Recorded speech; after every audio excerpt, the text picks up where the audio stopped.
गुल प्लाजा में लगी आग 26 घरों के चिराग गुल कर गई। फायर फाइटर समेत 20 लाशों की शनाख्त हो चुकी है। सानहे में 22 अफराद जख्मी हुए। खौफनाक आतिशज़दगी के बायस इमारत मलबे का ढेर बन गई। कई हिस्से गिर गए, पिलर कमजोर हो गए। इमारत का बाकी ढांचा किसी भी वक्त गिरने का खदशा है।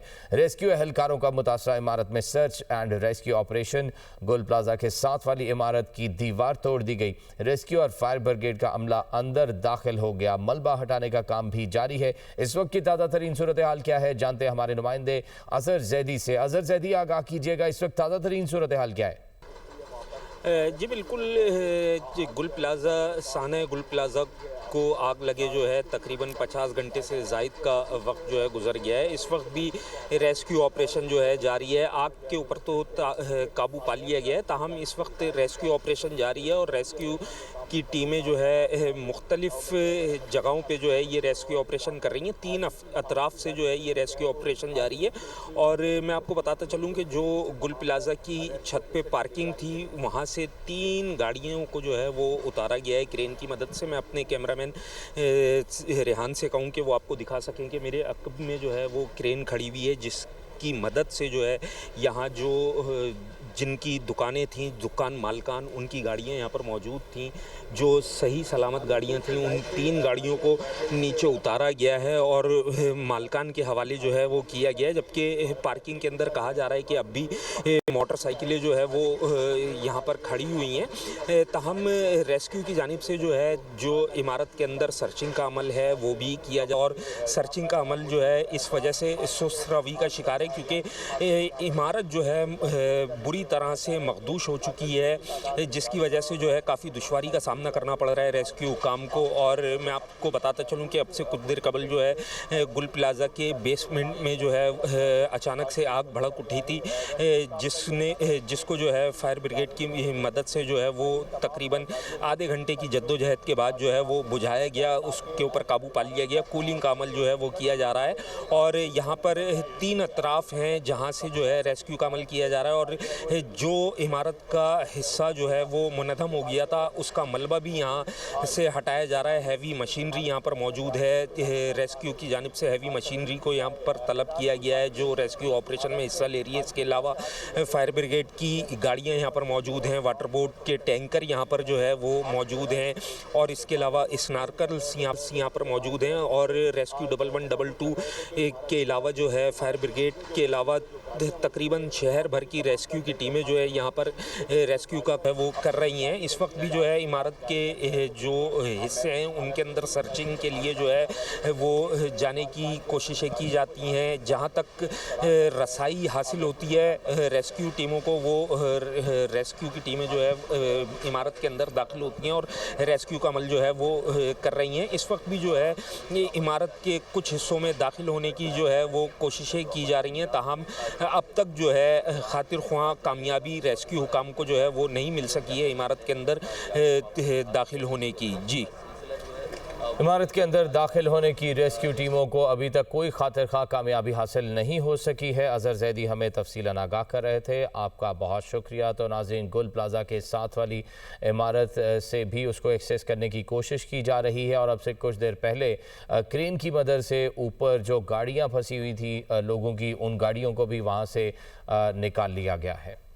मुश्तरका कोशिशों से आग पर मुकम्मल काबू पा लिया गया है। 20 लाशों की शनाख्त हो चुकी है। मजीद की शनाख्त का अमल जारी है। मेयर कराची मुर्तज़ा वहाब की मशीनरी और वसाइल में इजाफे की हिदायत। मीडिया से गुफ्तगू में कहा, मुतासरा ख़ानदानों को हर मुमकिन मदद फराहम की जाए।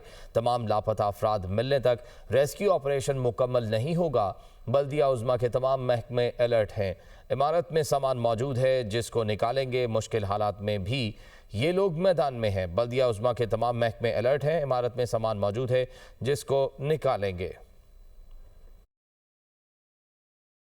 छतों पे, छज्जों पे जनरेटर्स थे, उनको वहाँ से हमने ब्रूम के ज़रिए निकाल लिया है और अब जो ऊपर छत पर गाड़ियाँ हैं और जो मोटर बाइक्स हैं उनको निकालने का अमल इस वक्त जारी है। आग पे काबू पाया जा चुका है, इस वक्त कूलिंग हो चुकी है। सामान है उनका कोई सेफ वगैरह है वो अभी भी मौजूद है और उसको कोई गालिबन नुकसान नहीं पहुंचा, तो वो भी हमारे ब्रूम के ज़रिए, स्नॉर्कल के ज़रिए जो खिड़की है उसको तोड़ के उसकी एक्सेस डेवलप करके उस सामान को भी हम बाहर निकालेंगे।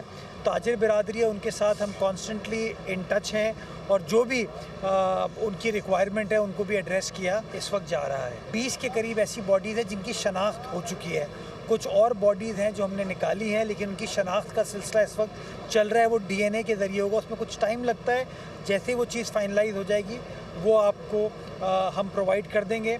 80 अफराद का नाम है जो इस वक्त मिसिंग है और उनको ढूंढने का अमल चल रहा है।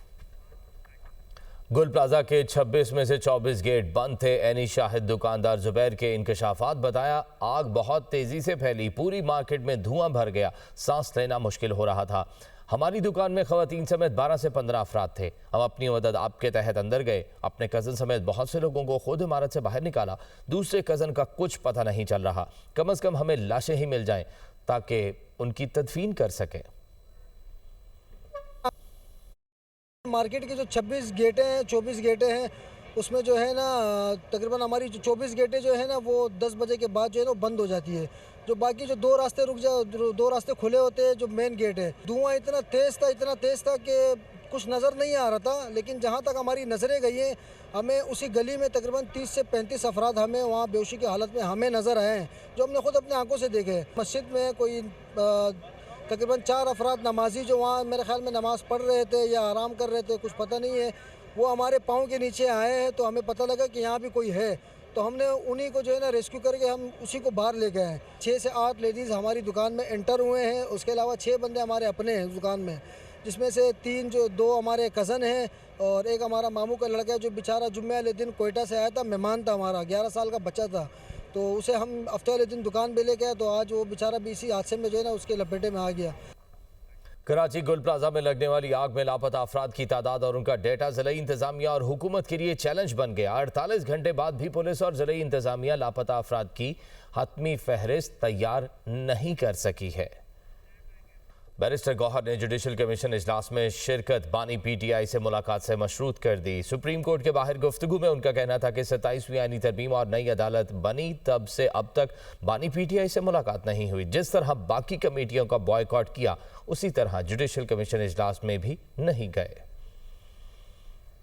जब से 27वीं तरमीम हुई और जिस अंदाज से 27वीं तरमीम हुई और फिर सारा हैयत चेंज हो गया, हम तो पहले शामिल नहीं होना चाह रहे थे। वो विद रिस्पेक्ट टू 26वीं तरमीम हमारी बड़ी स्ट्रांग रिजर्वेशंस थी, बट हम चाह रहे थे कि जो भी जजेस आ जाए, चलो हम उस प्रोसेस के तो शरीक हो और उस प्रोसेस में शरीक हो कि हम अपना इनपुट दे सके। लेकिन बाद में जब 27वीं तरमीम हो गई और नए कोर्ट बन गए, तो जब तक खान साहब के उसके बाद मुलाकात हुई नहीं है, खान साहब से मुलाकात होगी फिर आगे डिस्कस करेंगे। इन द मीनवाइल इसलिए हमने जिस तरीके से बाकी कमेटियों को बॉयकॉट किया है, तो हम इस इजलास में भी नहीं गए। सेनेट में हमें बताया गया था कि आज या कल तक हो जाएगा, तो मुझे उम्मीद है इंशाअल्लाह ताला कि आज वो प्रोसेस कंप्लीट हो गया।